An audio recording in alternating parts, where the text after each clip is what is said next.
What do we do when our prayers for healing don't get answered? This week, we're looking at the story of Jesus healing the official's son. It's a royal official whose son is on his deathbed, and he comes to Jesus and says, "Sir, go and heal my son." And they have some dialogue and exchange, but really Jesus says, "Go and your son will live." And the man takes Jesus at his word. He's met by his staff, his servants, who say, "Your son's fever left him." He says, "When did this happen?" And they said, "At this particular hour," which happened to be the exact moment Jesus spoke those words. It's a powerful story of miraculous healing. Check out Matt's video yesterday for more comments on it. But I'm sitting with this story wondering, well, what about the rest of us who don't get our prayers answered the way we want? And as I sit with this question, I thought about my friend Jessica. Some of you may know her story. Jessica, how does this passage sit with you? What prayers have you prayed that have not gotten answered the way you wanted?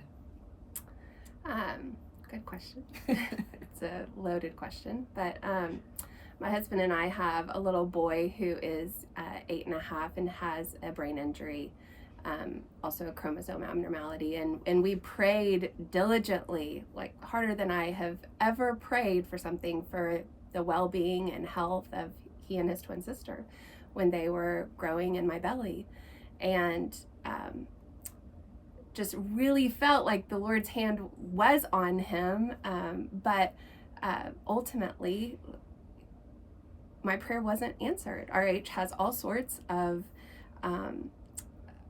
delays and epilepsy. He's nonverbal. I mean, the list goes on and on. Yet you can see it as an unanswered prayer. You also can see it that like what I begged wasn't ultimately what was best. God uses broken things, and 8.5 years into our journey with him, I don't know that RH's health and I don't know that that was ultimately what was best. RH has shown the face of God to me, my family, our friends, our circle, community, more than I've seen in most things. And so while I begged God for the health and well-being of my son, his brain injury, I think, is how I have like known that God's eyes are fastened on me. They're fastened on my son, and he's working through the brokenness in a way that I wouldn't have known him otherwise. I have admired your faith as we've walked this journey together for the last few years. I think for many of us, myself included, when we don't get our prayers answered in our place of deep pain, it's so tempting to throw up our hands and say, what good is God if this doesn't happen?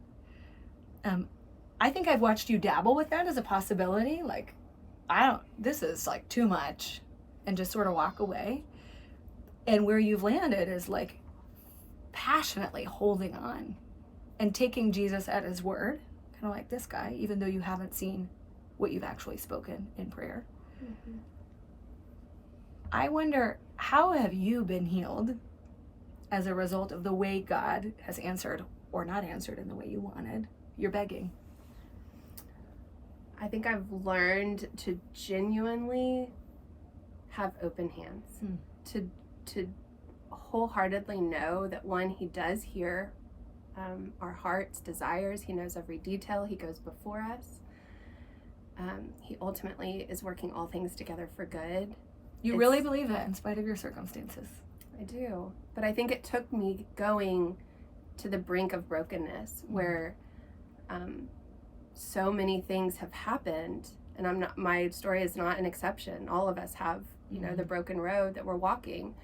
But when you literally, I have had moments I've shared with you that like, I'm just draping myself on Jesus. There's no other explanation of how I'm getting through my day. You can take him at his word when he provides and he is sufficient for my daily needs.